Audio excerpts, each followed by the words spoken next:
mentioned me, and then I think Derek and Sue both, like when they were like, "Oh, we gotta get on horn," mentioned me. So Derek was the one that called me and was like, "Yeah, we just, we're doing a recording in December. We want some horns on it, but it wasn't it wasn't join the band. At that point, it wasn't be a part of this band we're doing. It was just like recording. We got this new thing and we're recording. We want some horns. We want you on it." And so it was just a recording vibe at first. Then we got down there, and then uh, and it was like, shoot, we want y'all on some shows. And we did some shows, and then like something was booked already, like Japan. They went somewhere else without us, so we did a couple with them, and then we did a couple without them. And they were like, "Oh man, we missed the horns," and so we've been with them ever since. So And it's very organic. totally organic, totally organic. And like I knew Derek, like we knew each other too. Like it wasn't like audition for the Tedeschi Trucks Band. It was more family like than that, And I was connected to Kofi and Otil already. They were in the band, so it wasn't, it wasn't like America's Got Talent and a panel of judges type of, it was more organic than that. Now I don't know, like Isaac and Brandon, and I think Brandon might have had an audition, and I don't know, like I think some of these guys may have, but for me in the beginning when the first band when it first started, it was very family like or organic kind of vibe. What did you think of when you guys first started playing together, doing shows, the official formation of the band, Revelators starting to be put together? Were you excited? I'm sure you were excited about the project, but what were you kind of like feeling at that time once you guys started to get rolling?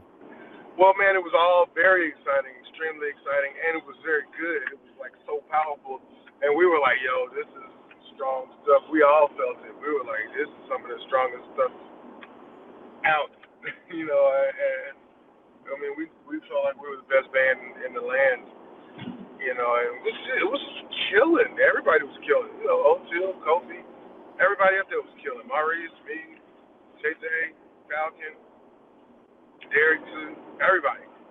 Super strong. Mike, Mark, it was very, very strong. And we knew it. I mean, I kind of knew we were going to win the Grammy. I don't know, people seemed shocked like when they were like, "We got nominated for a Grammy." I was like, "Oh, huh." I wasn't shocked at all. Um, so we were all excited. There was a buzz, and it was good. And we had a great time, and it was awesome. That's very And cool to hear. Revelator is still a classic, and Revelator was great. What about other highlights from either Revelator or from even Made Up Mind? Like any songs jump out at you, or parts of recording those albums or touring for them kind of Man, stand out for you? I miss some of those Revelator songs that we used to play all the time, like "Love Is Getting Something."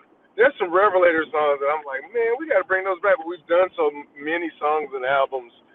There's like so much to choose from that I guess we don't think about it all the time. Out of sight, out of mind. But, yeah, I really love a lot of those Revelator songs, like "Made Up Mind," "Learn How to Love." Not "Made Up Mind." I mean, I'm sorry. "Love Has Got Something to Say."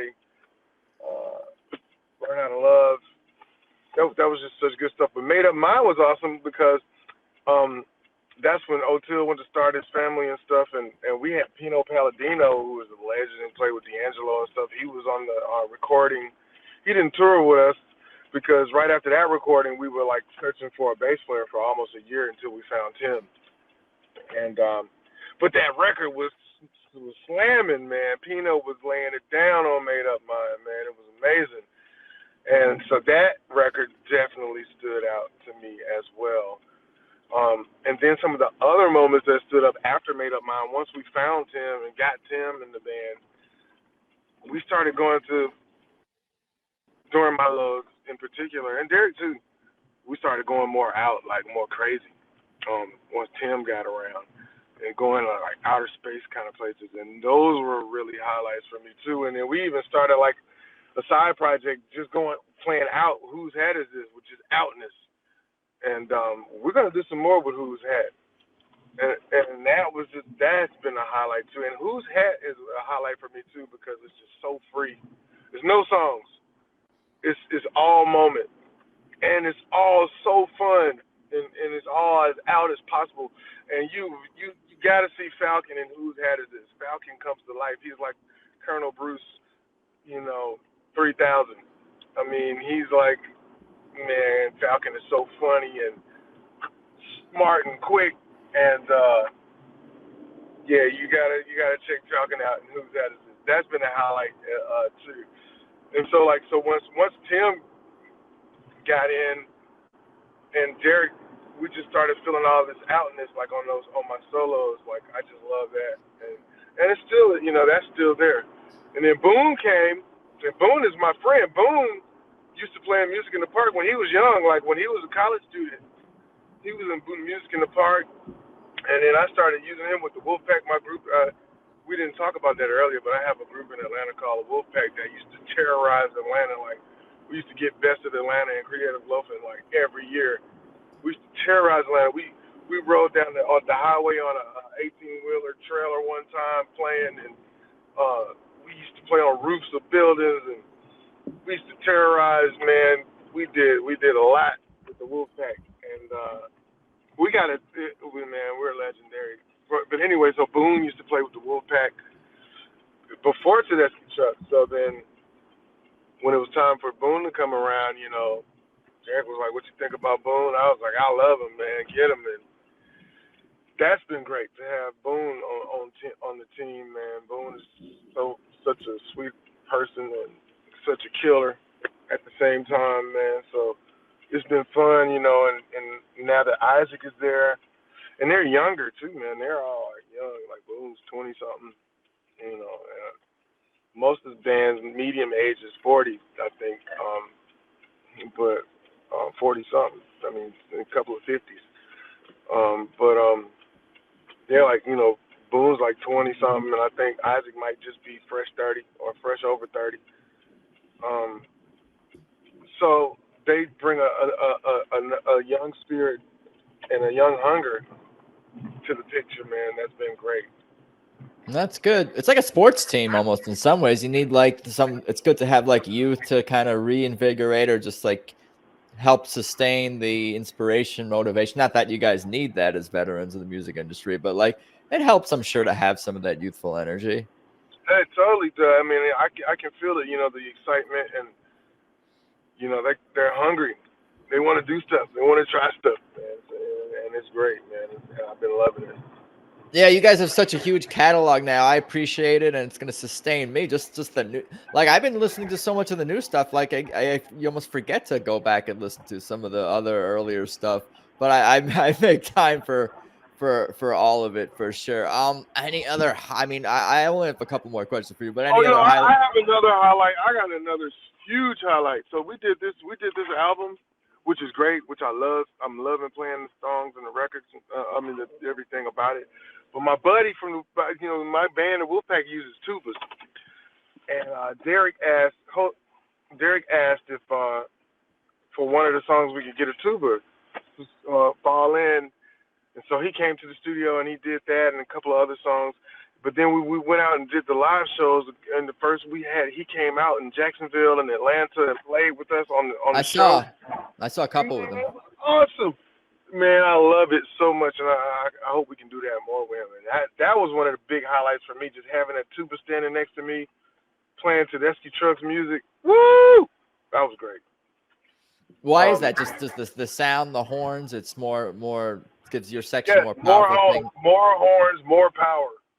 More horns and more power. Oh, very cool. Yeah, no, I appreciate all the stories and hearing about what you're passionate about, specifically musically and all that, and what excites you. It just sounds, I feel like the energy, like, I feel your excitement, look, as far as like getting back out there.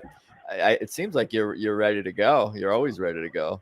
I really love the new tunes. You know what another highlight is? I'm sorry, because they're all coming to me. On the second album, there's a horn section. There's a horn part where Derek just let us go, man. We were just going.